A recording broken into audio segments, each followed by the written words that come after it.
What's up, everybody? Welcome back to the Guest List Podcast. We have a first ever on the show. There was a segment that I wanted to start of people who are in town that come onto the podcast and share whatever cool things that they were doing. And I'm fortunate to connect today with Laura Powers. She is a celebrity psychic. She is a consultant, coach, speaker, and wait for this, 8-time author. Freaking incredible. Thank you, Laura, for coming on the show. Yeah, my pleasure. Thanks for having me. What brings you out here to Vegas? Yeah, so I was just feeling like I needed a place to get away and have some friends here. Went and saw some comedy.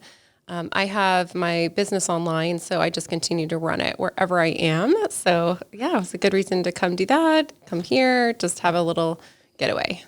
That's incredible to see. It's interesting that, you know, when you say psychic or celebrity psychic, there's a lot of different connotations that are attached to it and a little bit of stigma to it, a little bit of negative that you see. But I'm interested in what goes into the workings of it. But before we do touch on that, because I'm sure everyone wants to hear, I'm very curious on your backstory and your history. How does someone come into becoming a psychic? Yeah, so I think in a lot of ways it's something that chooses you versus like, yeah, I mean, I didn't grow up and be like, yeah, I'm going to be a psychic. So ever since I was little, I've seen and sensed ghosts and other things. And growing up, I actually thought maybe I was crazy because other people didn't see what I did. So I was very much like the kid in The Sixth Sense, where I would see dead people that looked so solid that I thought they were alive. And it was quite embarrassing. Actually, I would do things like call the cops on a ghost because I didn't realize that it wasn't a live person. Wow. And this is like when you're young. This is when you're younger? Yeah. Yeah. And I learned to like observe things and then like look and see, are other people noticing or reacting to whatever I'm looking at before I would talk about it. And I just kind of continued on, tried to block things out. Like I said, there were still times that it was confusing, but just, you know, live my life just trying to ignore it as best as I could. I think I was afraid of maybe being put in an insane asylum or something. And everything changed for me when I was in college. And I had, again, just like for years and years, just tried to ignore it and not tell anyone. And a family friend described a ghost that I had seen but never told anyone about. So that was a really life-changing moment because it confirmed for me that it wasn't just in my head. Like I was like, I don't think someone else can see my hallucination. So I'm pretty sure it's real. And so that was comforting, but also kind of terrifying because I didn't at that time really know what to do about it. Like I was just like, hey, there's all these things around. What do? I didn't know. I didn't have any teachers. The internet was there, but it was a different time and it's so much easier now. So I did the only thing that I knew how to do at the time, which is to try to block it all out. And I was pretty successful in the sense that I really stopped seeing and sensing most of the time. But the problem was it was all still there. It was kind of like putting blinders on and, you know, trying to ignore like all the chaos around you. And fast forward many years and I ended up in a really bad place in my life. This kind of came to a peak for me during the recession. I was in a marriage that was falling apart. I lost my job. I was physically sick, you know, unemployed, no money, just my whole life was turned upside down. And I went to a psychic, just try to figure out what the heck to do with my life. And of course, without me telling her, she said, you know, when you blocked out your abilities, you blocked out into your intuition, you really need to open that back up. So that resonated for me. And I started to take psychic classes, really just to get my life together. Like my master's degree is in political science. I had worked in government and politics. Like being a psychic was way out of left field for that. And as I started to take the classes as part of the process, I would do practice readings for people. And people started to say, wow, you're really good at this. And people started to ask me to do it. And so it just kind of developed like not through my own plan at all. And I was doing some consulting in government at that point and also working as an actress. So my undergrad's in theater. So I used to do a lot of acting. And as I got forward with both the consulting and acting, I was like, wow, I make so much more money as a psychic. It's a lot easier. So I basically just switched my focus. I still love performing, still very creative. really step back from government. But it's interesting because I have a lot of clients now that are in that world, and I think they can feel like they can come to me more than maybe another There's psychic. a lot of relatability there. Yeah, I get that world. I've been there. I understand it. And I'm also very grounded. Like there's a lot of psychics that I think maybe don't necessarily know how to navigate in the more kind of structured government, business realm, but I'm very familiar. So then they feel like I get it. And so that's helpful with those clients. Huh. So when you see these, we'll just call it supernatural forces for now, what, outside of, I guess, seeing them, do you get any other like knack for the energy that's like emitting from these forces? Oh, totally. So I'm an empath. So that means I feel energies and emotions from outside my body. So I will feel spirits around. I will sometimes hear them. And that's a really crazy thing when that happens. Sometimes I'll smell them. Like it's a very strange thing because it's not consistent, meaning like sometimes it's really visual. Sometimes I hear, sometimes I feel, and it's coming in all those different ways. Sometimes I literally hear them talking to me in my thoughts, so all those things come in different ways. And then, now I've learned to trust it, but that's part of the thing that led me to feel I was crazy when I was young. Interesting. So when they're communicating you, I guess verbally or contextually, is it in English? Is it in other languages? Yeah, I mean, definitely in English. First of all, most of the spirits I'm communicating with were English speakers or, still think in English or whatever. But also in the spiritual realm, a lot of times it's through thoughts and intentions. So even if it's someone that had spoken a different language, I can still get their thoughts and feelings in a non-language way. Okay, that makes sense. I know back in the caveman days, a lot of the, I guess you'd call them prehistoric man or Neanderthals, they thought in actions. I know animals tend to do that as well, which is an easier way for them to connect because they can't articulate it concisely, but there's like a broad, I guess, interpretation to whatever they're thinking or doing. Absolutely. There's intentions and then also the visual. So I also do animal communication, and this is something that started because my clients started to just ask me about their animals and, their pets, and they wanted information. And animals in particular are very telepathic and also work frequently clairvoyantly through pictures. Like you can communicate through pictures. So I see things in the physical realm, like explain, like sometimes the ghost would look like a solid person to me, but I also see in my mind the clairvoyant aspect, and I'm shown pictures as well. So there's multiple connections through it, feeling through vibrations and visually. Yeah. Interesting. Do these spirits, do they ever have harmful intent when they communicate with you? Well, so there's different kinds of spirits. There's spirits in the light, which are those who have been incarnated and then have gone on to the other side. And for them, no. I mean, they're coming from a place of light. But earthbound spirits are ghosts, which is when someone's body has died and their soul has remained on the earth plane. They haven't completed their transition yet. And yeah, they're like basically a person without a body. So when you think about people, there's nice people, there's not nice people. And a lot of the more well-known ghost stories or hauntings are of those that are not happy, and like they let you know that they're not happy. So I've had some pretty crazy experiences with some unhappy ghosts and things that they can do. And if they've been around long enough and they learned how to manipulate physical matter, yeah, they can do things. They can start fires and, do some pretty crazy things. But just to say, I don't want everyone to be in fear about it. Ask your angels for protection, like listen to your intuition, and you should be fine. Interesting. I find the spirit and supernatural forces very interesting because it seems like even in pets, when they pass into the other realm, they seem to keep their personality or their persona intact. So then it makes me feel more that society, that there's some sort of overarching consciousness that surrounds the universe. That's kind of like my belief, less religious, more, I guess it's in the middle of spirituality and religion, but I think that we are all connected in some sort of consciousness, and to see that stick with somebody who, was alive and then deceased, and to have that persona, it makes me wonder where that transition is, or how that energy ends up translating to something that's maybe not physical. Absolutely. I completely agree. And I'm not religious either. I was raised Catholic. So my mom's family is Catholic, and there's some really interesting things in that religion. But yeah, I'm spiritual, and I absolutely believe that we are all eternal, in the sense that we're never truly die. I think a lot of the different world religions have explained some of these things in a similar way, just in their own cultural context. So you look at a lot of religions and there's some similarities in a lot of them. And for example, angels are in cultures described all over the world. Interesting. I know there's archangels, and I think I had written down on here that you were an angel channeler, correct? Yeah. Is that any different from being a clairvoyant, or is that just like another describing term? Clairvoyant is a type of ability. So it's a way that information comes in. So clairvoyance means you see. The clair is the French word for clear, and then voir, to see. So clear seeing. Okay. So a clairvoyant is someone who sees. So clairvoyant could see angels. A clairvoyant could see past lives. A clairvoyant could see energy in a person's body, ghosts, all kinds of things. And so I'm a clairvoyant. That's one of the ways that I receive information is through my psychic sight.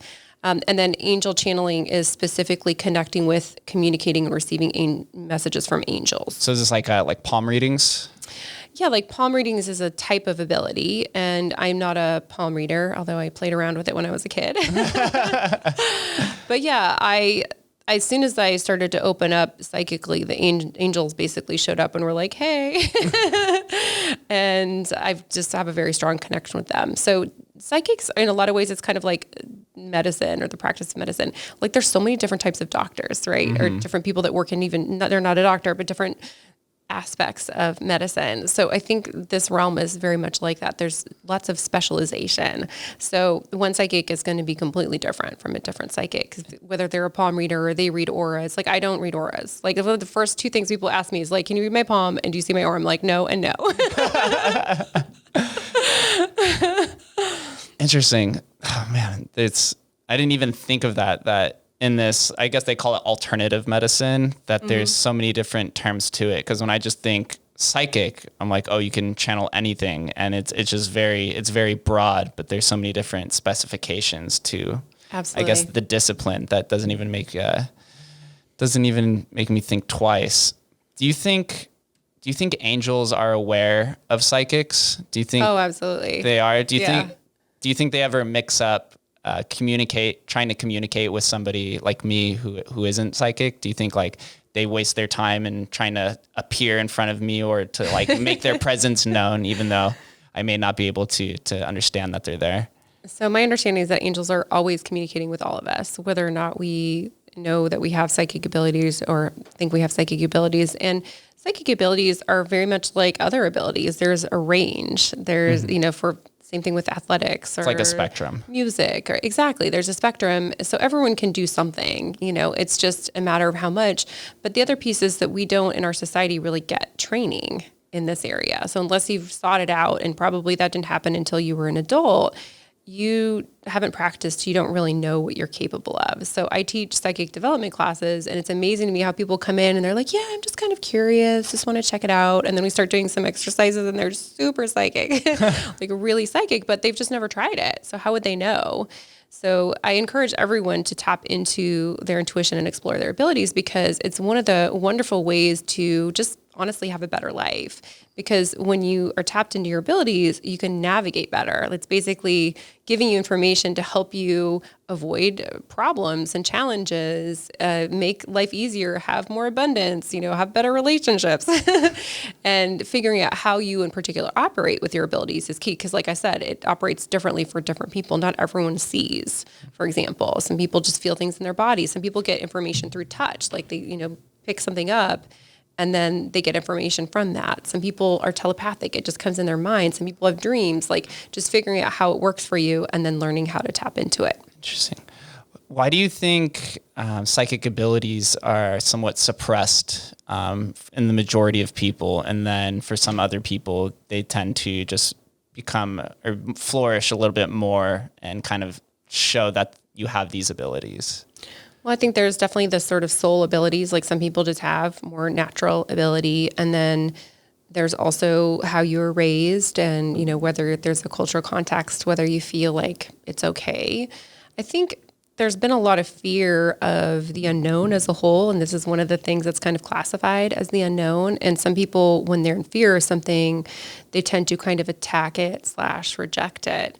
And I feel like we're in a time and place right now where we're starting to just open up and understand that we don't have to approach all this with fear, and you can just learn more about it. And that doesn't mean you have to choose it, but we don't need to be in fear about it just because it's quote unquote unknown. Yeah, I think the unknown,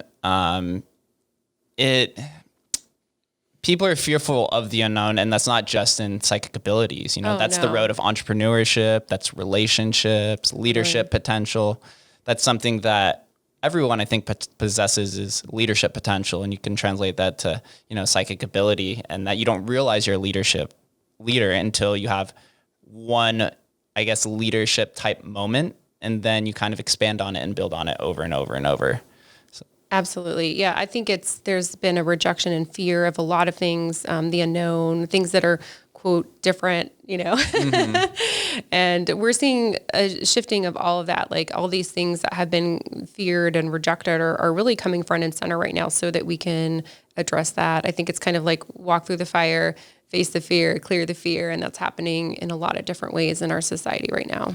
Yeah, I think that's cool. And so tell me a little bit about these classes, right? The classes that you teach. Obviously, you weren't a teacher in the beginning as you were a student. What is like the basic outline of, I guess, a beginning course of becoming a psychic?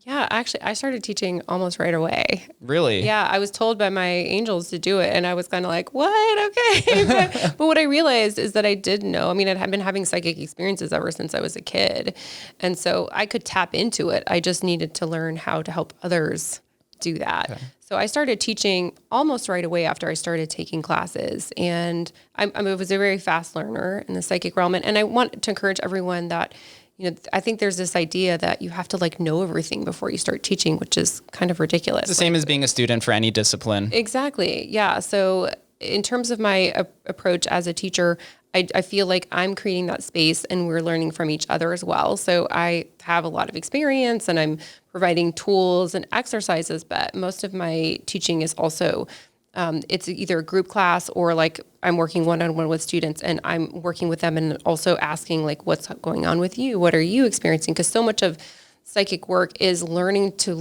pay attention and tune in and then to listen and trust whatever it is that you're getting. It's about going within, and everyone can do that. They just need a safe space and someone to confirm what's happening. So I do one-off, once a month kind of group classes where anyone can sign up. No prerequisites necessary. You don't have to consider yourself a psychic. You just join. It's a nice, safe, welcome space. And we go through different kind of practice psychic exercises. And then everyone just shares whatever is coming in for them. And it's always amazing to me. And people love taking them because we'll do something and we'll be looking at, a past life or looking at, a particular person and kind of looking at them psychically or whatever. And you'll see that there are these, shared things that everyone's getting. And when they realize that they picked up on something and someone else says it and they hadn't said it and they realize that they got that too. And it's just very exciting. And then with one-on-one, I'm just really working on where is that student? What specific tools do they need? What practice do they need? And just go from there. Interesting. Yeah. So it sounds like everything is very specific to whoever the student is, because as you said, it's a spectrum and there's many different variables in your psychic abilities. Yeah. And then when I teach group classes, we'll look at a particular topic or a different type of reading and then just encourage everyone to just honor whatever comes in, because it comes in differently. And the biggest thing with the psychic realm is people tend to dismiss whatever it is that they're getting. So whether that's a feeling in their body or something they hear, I'll give an example. I was teaching a class and I started to have my mom take my classes. And it's funny, she never thought of herself as psychic, but she got curious as we started doing it. And we were doing mediumship, and mediumship is when you communicate with those who have passed on the other side in that particular class. And we were connecting with another class member's sister who had passed. And I just said, just connect in, feel whatever it is that you're getting, whatever sense comes in. You might be an image, whatever comes in, just honor it. And so we went around and then it went to my mom, and it was really funny because she said, I didn't get anything. I just heard this loud pop. And then the woman whose sister it was, she started to cry and she said, well, yeah, my sister was a police officer and she died in line of duty. She was shot. Wow. So these kinds of things happen and most people just dismiss whatever they're getting, like, because they can't explain it because they don't understand it. And so part of the psychic process is to learn to listen and pay attention. And even if you don't know what something means, you can dig in, ask for clarification, and kind of, it's like a conversation. Okay, interesting. So not everything is just a coincidence. There's some meaning behind these different situations. Absolutely, yeah. So there was something that I thought of while you were explaining your courses, and you're talking about specific moments that you realize maybe that you have a psychic ability. Is deja vu, is that something of a psychic nature?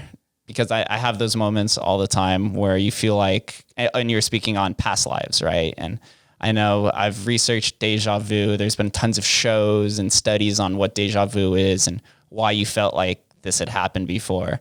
And while you're speaking and you're talking about past lives, I was like, oh, maybe deja vu and past life, there's some sort of connection there. Maybe I'm just making this up, but that was just something I thought of while you were speaking. Yeah, I think in regards to deja vu, that for starters, our timelines are not necessarily linear in the way that we think that we are. So it may be that there's a particular moment that you just on some level is really standing out. And the other piece is we do plan our lives. I know that sounds a little wild to people, but before we're born, we have like a sort of spirit team, and we look at things, and sometimes there'll be certain points that are kind of reviewed in advance for us to take note. And so I think that can happen sometimes as well. So your life is somewhat planned by the angels that are overseeing you or guiding you? So by yourself, your soul, as well as your sort of spirit team, which could be angels, and then other, beings that are your basically counsel, for lack of a better word. And, when you get incarnated, some things go to plan, some things don't go to plan. So sometimes whatever you plan, it changes because everyone has free will once they're incarnated. And, we don't always choose the things that we think that we'll choose. And that's happening on like a mass scale. But yeah, there are certain things.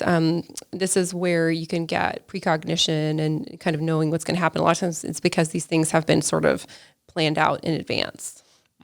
Interesting. I think free will is an interesting concept. There's so many books that have been written about maybe we do have free will, maybe we don't, maybe we're just like organic machines that are determined by our hormones.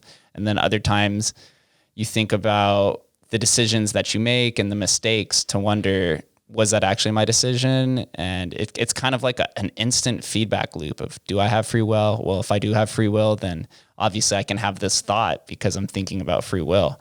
So I think that's something that I also had not even thought of about in the spiritual realm, that if you do have free will, then maybe, I'm trying to think this, maybe I should say about this again. If you don't have free will, then maybe your life is somewhat planned by these angels that are overseeing your life. Yeah, I think we have free will, and there are some things that are more set. And also for some people, their life is more set than others. And I think you look, in life, you see there's some people that are planners and some that are like, yeah, I'm just going to wing it. And it's kind of like that on the soul level too. Some people come in with more things kind of set up in advance, and some are more just like, we're just going to see where the wind blows or whatever.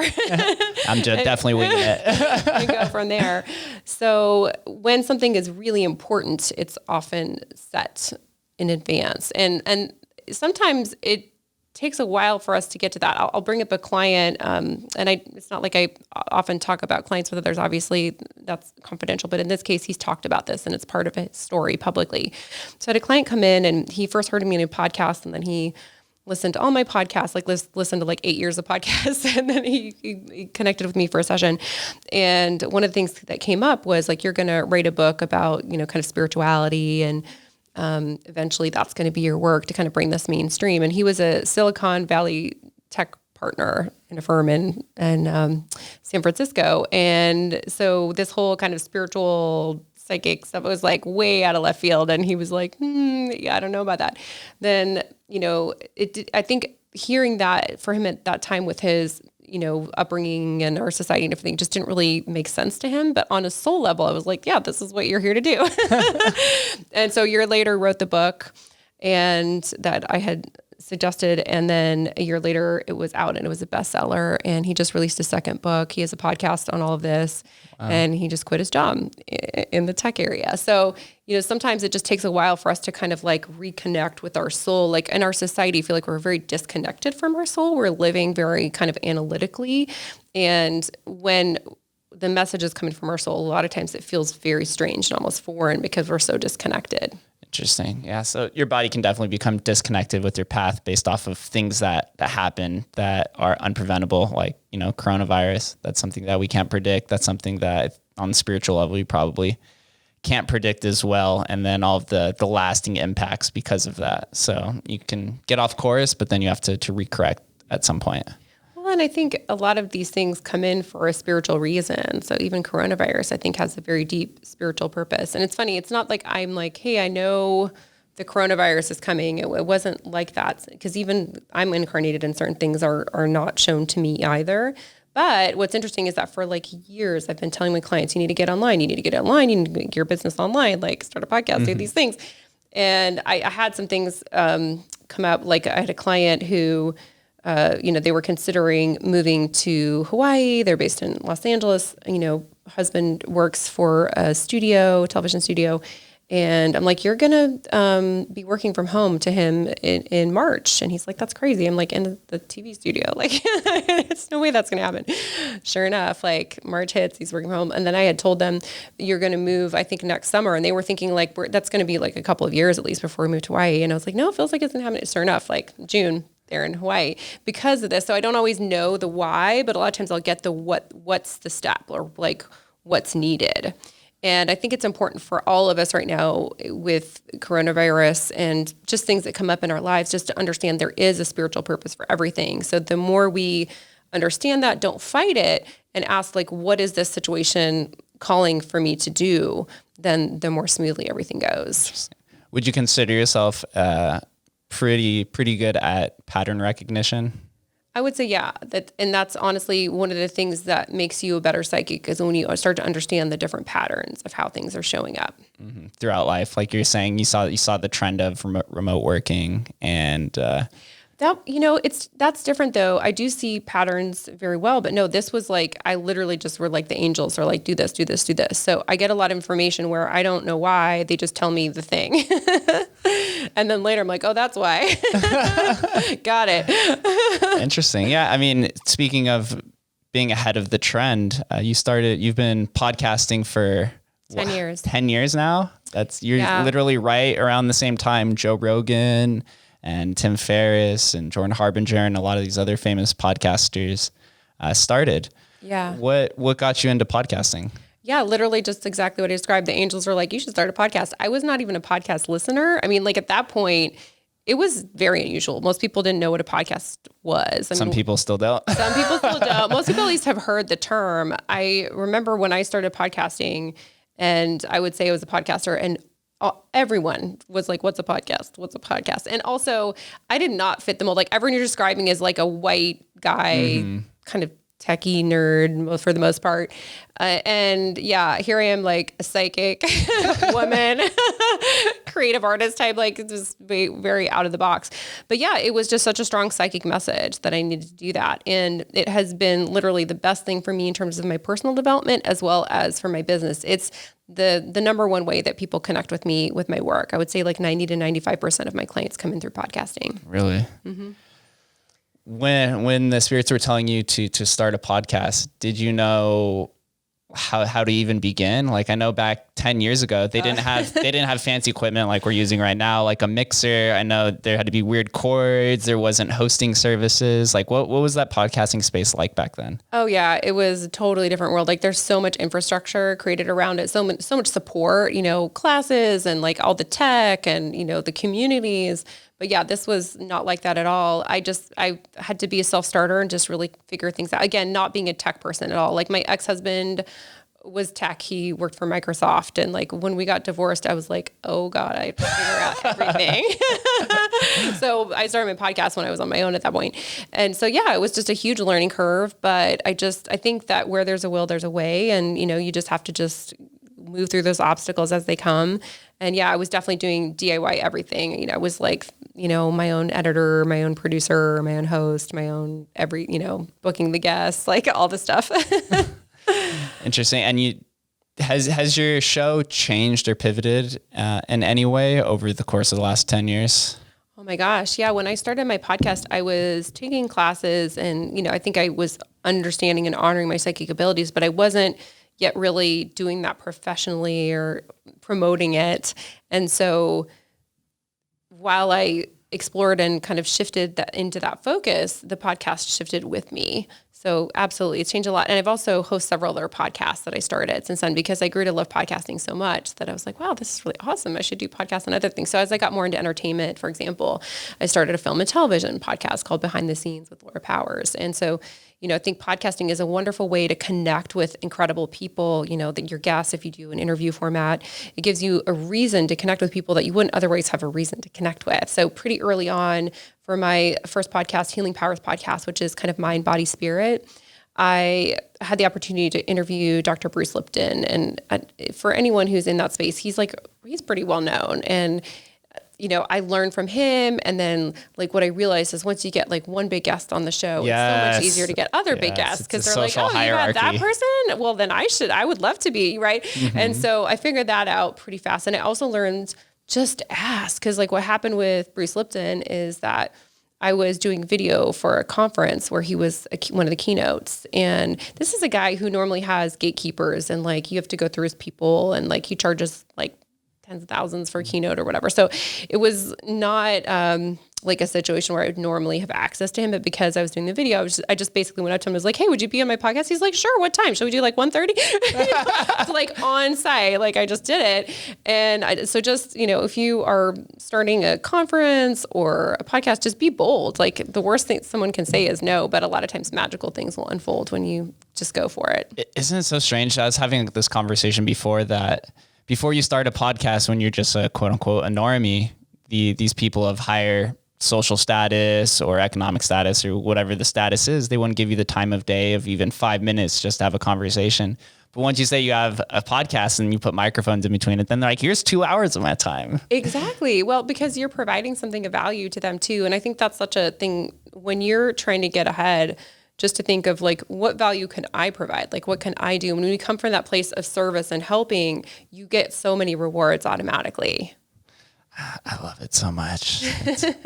The world of podcasting has really opened my eyes to the potential that's really out there. And our friend Travis Chappell, when I had him on the show, he put the frame of reference around podcasting pretty plain and simple to me. He said that when you have somebody on your podcast, you're sharing credibility with them, and that's kind of how the social hierarchy ends up being, is that, you're like, oh, you had Travis on my show, then you could get this person. And the same happened to you with Dr. Lipton. It's the same as they saw him on your show and they're like, oh my God, I love him. I've been following him for so long. I would be honored, even if they're not quote unquote above him, they're still fans of him. And so that's what attracts people more to your show or even your personality.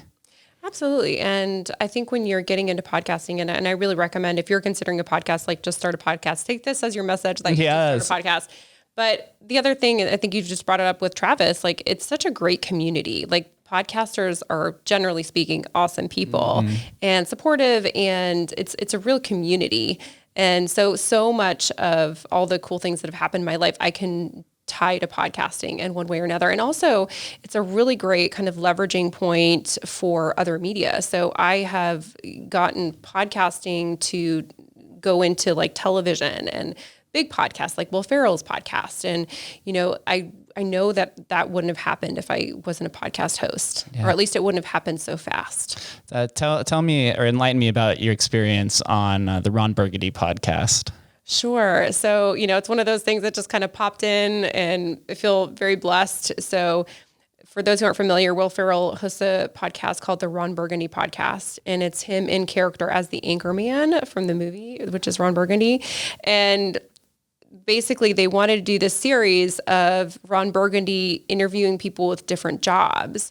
So, they reached out and was like, as a psychic, they wanted me on the show. And so it was kind of a strange setup because I used to do improv and then an act and I'm a psychic, and all those skills were needed because it was unscripted and he's interviewing me in character. So I had to act like it was a real interview, but he's asking me these ridiculous questions like, what was Hogwarts like? And it was like totally ridiculous. And then I had to like, maybe laugh a little, but not too much because I'm trying to not offend him as if he's a real person, And yeah, it was great. It was in the studio in Hollywood and he's a pleasure to work with. And these are the kinds of things that can come out of podcasting. I think one of the reasons they chose me as a psychic, like there's a lot of psychics, but I've a host. I've been on television. So, they knew that I probably wasn't going to choke when I... Yeah, you had the skills, required to sit across from Will Ferrell. Because, a lot of people can get stage fright. Right. So being across of somebody of that magnitude, even though once you begin podcasting and sitting across people, you realize that everyone's just a normal person, just with a cool job. There's no reason to get this like stage fright. Maybe you can be a fan for a few minutes, but after the conversation starts flowing, you're like, oh, it's just another person like me or you. Yeah. And because I have done so much podcasting, I think that really helped. And so again, with podcasting, it's such a great thing for what it does for your business, your ability to practice communicating. And also, I remember when I started, I was nervous all the time. I don't know about you when you started podcasting, but I just remember being like, oh, and I'd have to have like my pre-prepared questions and then, like kind of get nervous in advance. And now I don't. Sometimes I'll empathically pick up a little on a nervousness from a guest if they have it, but I know what that is and I can be like, oh, not mine. But with practice, you just get more relaxed. And so whatever you want to do, whether it's you want to be a professional speaker or you want to, be higher up in business or you want to be on television or what, there's so many different things that I think you learn from podcasting and it helps you on that path. Really? So I've been doing this for 7 months now, almost 8, and going back to even episode 1 or the first 10, I'm like, oh my God, it's so cringeworthy. But I think it's like always good to just have compassion for yourself. And also I love leaving all that stuff there so people can get inspired because they can see like, look where I started. And then like not great audio, like, also new guests. Because, when you get farther along, you usually have guests that are experienced and that makes it so much easier for you as an interviewer. Right. Yes. And so when you have a new guest and a new interviewer, it's hard. So, but I love leaving that there to show like, look, you can do it. Like, and you don't have to be perfect. We put so much pressure on ourselves to be perfect all the time. And I think that stops people from doing a lot of things. Yeah. And I think when it comes to speaking abilities or conversational abilities, we tend to pick up on it pretty fast and learn. It's just like a normal conversation. After about 20 episodes, I was like, okay, this is just a normal conversation. Obviously, humans interact differently when we know that somebody's listening because we have to be a little bit more informative. But I think sitting across from somebody and having an intimate conversation of, an hour, which humans don't really do nowadays. It's like society and technology's kind of inserted itself and was like, instead of having an hour conversation, you get a 30-second Snapchat or TikTok video of me. So we're starting to put the personality back into humans of society. Yeah, I completely agree with you. One of the things I love about podcasting is it gives you an opportunity to really connect on a deeper level and learn from each other. And I think people want that. Like you said, we're used to this like really shallow kind of short form engagement. And that's great in a way, but we crave that deeper knowledge and connection. And I love that podcasting allows for that. Deeper understanding. So you started podcasting 10 years ago. When did you write your first book?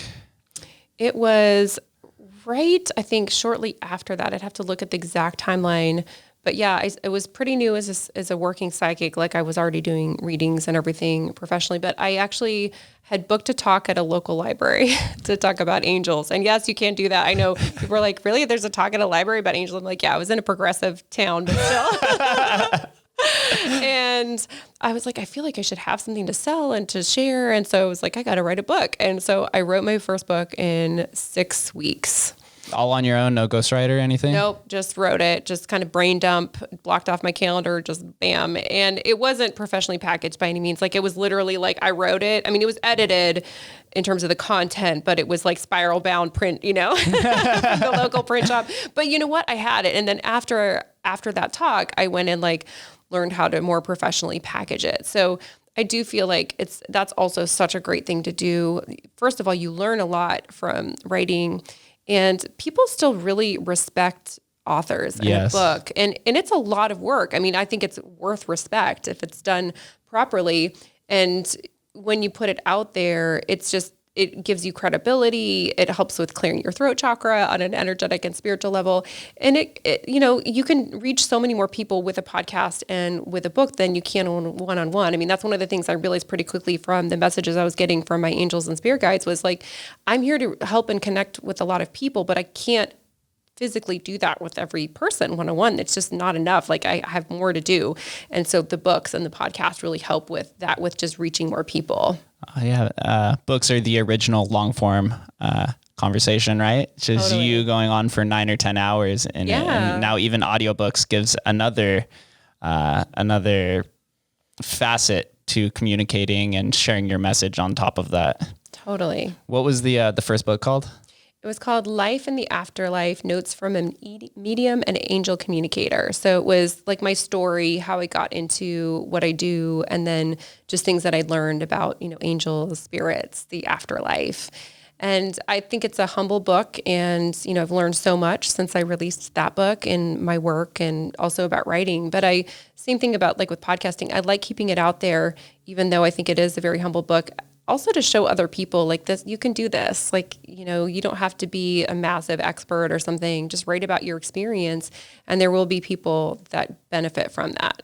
Interesting. And so then you just got a knack for writing books, put out 7 and you're about to put out your 8th very soon. Yeah. So for me, my biggest pain point with releasing books is not the writing part. I'm a very fast writer and I do a lot of channeling when I write. So like I write very quickly because it's kind of like I have like a writer's room in my head. I'm like, how do I do that? And they're like, blah, blah, blah. And I just kind of like type it out, kind of transcription style. But the packaging and the marketing of the book is, I think the hard part for me. And so I'm at the point where I'm like, I just need to hire someone to help me just do that faster because that's always where I get hung up. Like I have actually 4 books, 3 nonfiction books and a fiction book that I need to do all that with, but I'm just so busy with my regular work.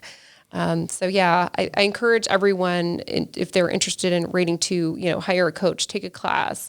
I went to a lot of publishing and writing conferences to help me figure out a lot of that stuff. And now it's like, I know how to do that stuff. It's just time consuming. Yeah.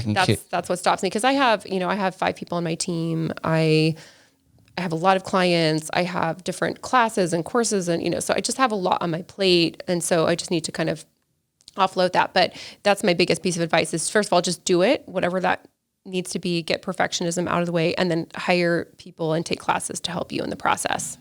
I think that's important, is recognizing the team behind, any public figure. Because a lot of times when you think of people of higher status or accomplishment, you think, how did they do everything on their own? But a lot of people don't realize that at some point you have to start delegating tasks out. And sometimes it's tough to do that because you built this entire thing. It's your baby, but it's important to take your hands off of some things and let other people take control and get the process done. Absolutely. And I think that happens and is important on a spiritual level as well. So I have my human team and then I have my spiritual team, right? So just remember that you're not alone, both in terms of like your resources that you have here on the planet Earth, but also spiritually. So I'm constantly asking for help from my spirit team to help me as well. And whatever your belief system is, so whether you believe in asking your ancestors or angels or, fairies or animal guide, whatever you believe, just ask for help, because there's no harm in asking. And because we have free will, I really do believe that it's not until we ask that a lot of that support can come in, because we have the right to choose to do things on our own or to get help. But like, choose help. Like, it's so much better. It is. It's tough sometimes to do that. I was one of those guys that just tried to take everything on my own, but eventually you learn that if you want to get things done, you have to delegate it out. Yeah, and there's a learning curve with that, and you figure out how to do it better. But the best way to learn is just to start. You know, so if you're trying to figure it all out and make it perfect, you're just going to slow down your learning curve anyway. When you're asking your spiritual team for help, what exactly are you asking them for? Is it a path of guidance? Is it decision making? What kind of goes into that process? So all the things. I think ask for help, big and small. Ask for general help, meaning just help me with my path, help me with finances, help me with resources, whatever it is that you feel like you're struggling with. And then being very specific is also important. So I think when we're looking at what we want to create, most people are too vague when they ask. So ask for the general, but also it's very important to ask for specific. So for example, you would never just go to a restaurant and just order food. Period. Like, bring me some food. They'd be like, what do you want? Like, we need some more details here. So the universe is very much like that. So we need to be clear on what it is that we're wanting. And generally speaking, the more clear we are, the more comes in for us, or the better the response is, the more it's really to our liking. Interesting. Do you have specific angels on your team that you ask specific questions to? Like, do they all have specifications, or it's just like a general aura that you put out and you wait to see who comes and finds you? Yeah, I'm definitely asking for specific help from different angels. So prior to this interview, I asked Archangel Michael. He's like the protector. I asked Archangel Gabriel. He's the messenger angel. And I asked Raphael. So Raphael is really great for like healing and manifesting. And he's just really funny. So he brings in the humor. So, as I've gotten more experience and learned more about the angels, I learned which angels were, for different purposes. So if I'm working on a particular topic, I'll definitely ask that angel that's associated with that issue to help. But also, if you just are not knowing anything about all this, just ask for help from the angels, period. And then you can also ask for specialty angels. So just like humans have specialties, like, we all do different things, there's angels associated with different topics. So you can ask the plumbing angels or the parking angels or the writing angels, or, whatever angel on whatever topic it is that you need, just call them in. And then I definitely recommend learning especially about archangels. So my book, Archangels and Ascended Masters, is about a whole bunch of different archangels and their specific areas of specialty. And as far as your human team, what are the different tasks that you've built out, or I guess positions on your team? Yeah, so audio editing, and I have a main podcast editor because I have several podcasts, and then I have another audio guy that also helps me with meditations and like scoring meditations, because I do a lot of meditations as a psychic and I teach meditation. And then I have my main assistant who helps me with like, my website and my newsletter and scheduling and just kind of admin tracking of everything. Thank God I have him to do that because I really need it. And then I have another individual that helps me with graphics and support. And then I have a few other like freelancers that I hire. Interesting. Time. I guess that's smart because you need to have the most mental clarity, especially when you're booking guests or when you're doing one-on-ones, right? Like that takes up, an hour? How long does like a one-on-one reading take usually? The readings, they're frequently an hour, but I do for clients, especially clients that I've already had, I do as short as like 15 minutes if it's just like they just have a really targeted thing they want me to tune into. So I say average time is probably 30 to 45 minutes when you combine all of those. And then I'm also doing a lot of podcasting. So that takes a lot of my sort of business focus. So I would say on average, I'm on about 4 podcasts a week. Oh, wow.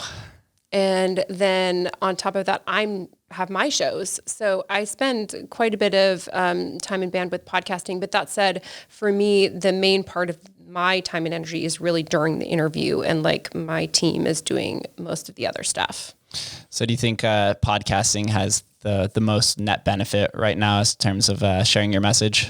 Huge return on investment. Yeah, that's one of the reasons I'm so passionate about it and why I started teaching podcasting is I've just seen what it's done for me, the rewards for the time and energy that I put in, and the relationships that are established, and the knowledge that I've gained from all the experts that I've had on. It's almost invaluable, really.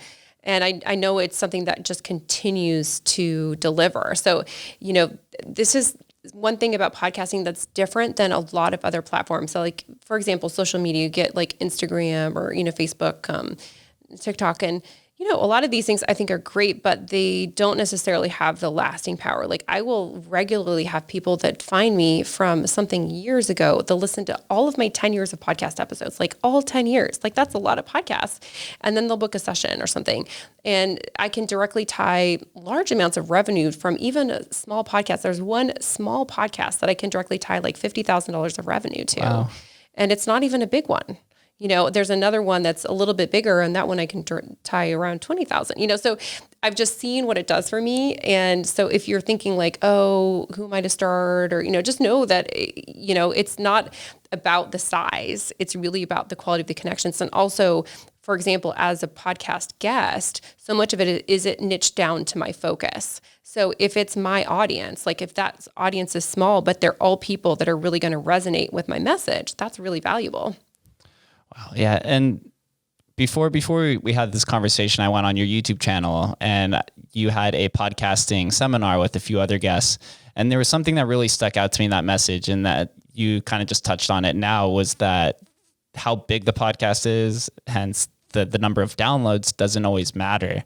There's a ton of people who make money from advertisements, or their network is valued differently based off of your listenership.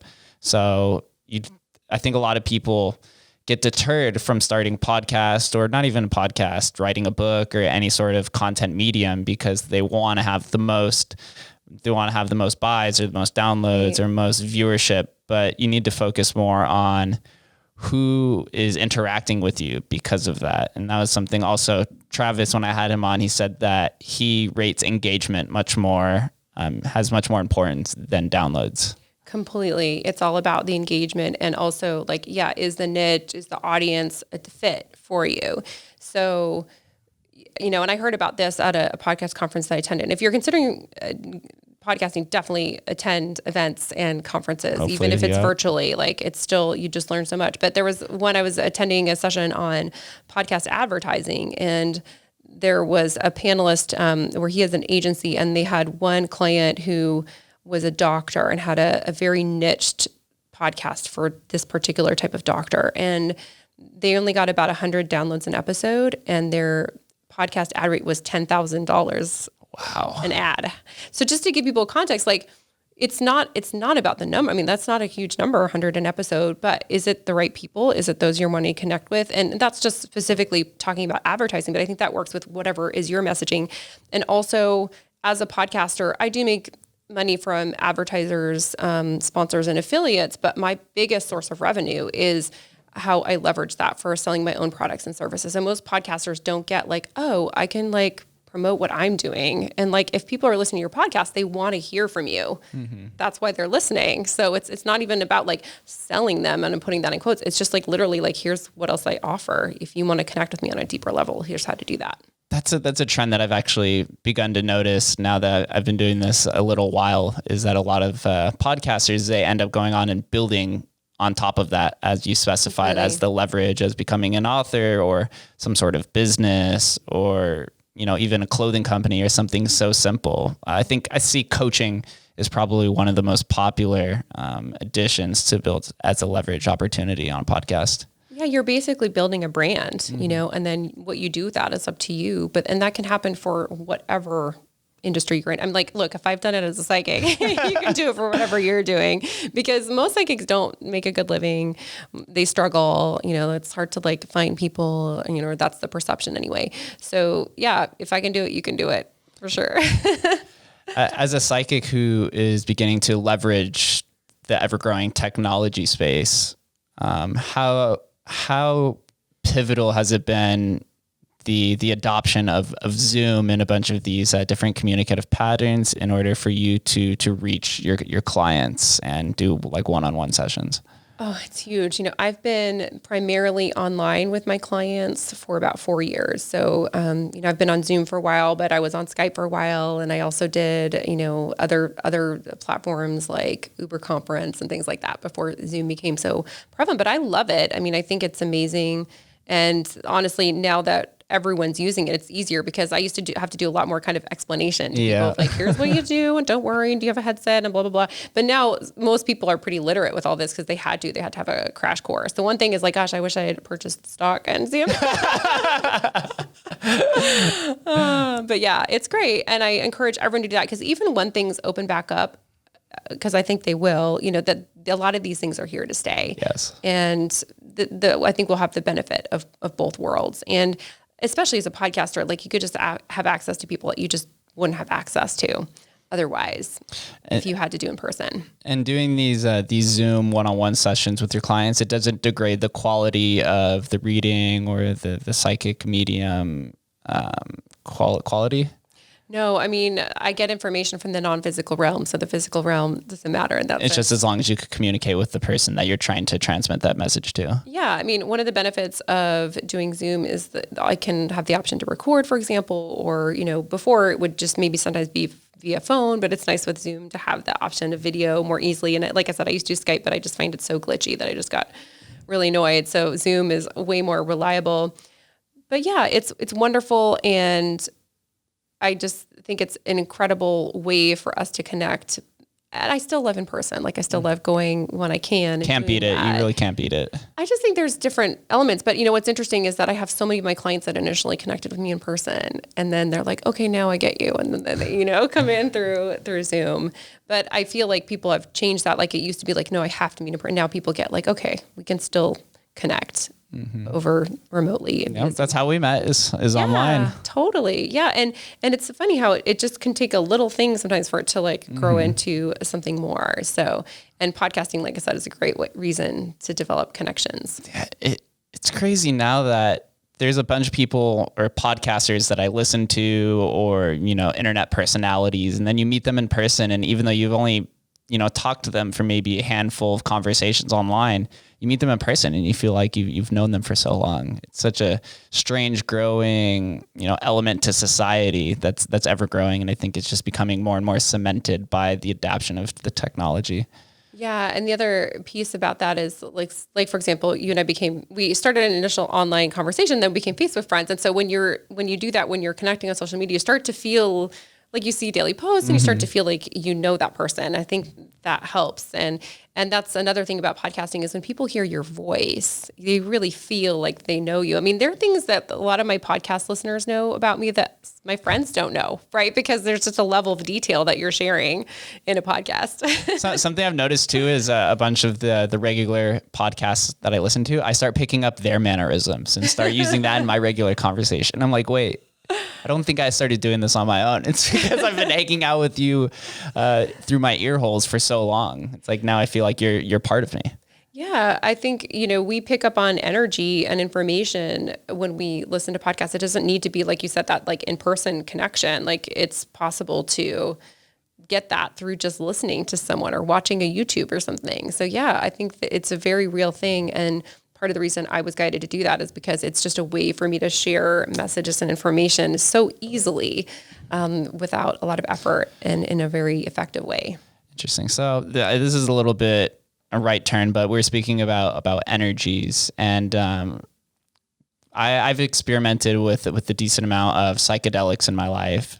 And when you take, let's say, psilocybin with somebody, for example, you feel this overwhelming sense of shared energy with one another. And I don't know if that has to do with some sort of psychic, telepathic remedy that's kind of like communicating a path between one another. But when I have experimented with psychedelics, there is that sense that there is something larger out there. And I feel very spiritual when I take these. Is there any connection to the psychedelic or psychic realm because of psychedelics?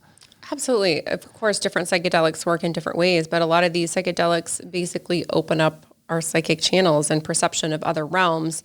And so I understand why people are connecting with that. And I think this is happening one way or the other. Like we are intuitively being guided to open up. More and more people are having psychic experiences. More and more people are exploring with some of these psychedelics. Like personally, I cannot do psychedelics. I'm so psychically open and popped open. I'm like, I tried shrooms once and I'm like, never again. It's just way too crazy. Because I already see all this stuff that other people don't see. But I understand it. And I would say if you feel, to try something, try it. Just make sure you're doing it in a safe way.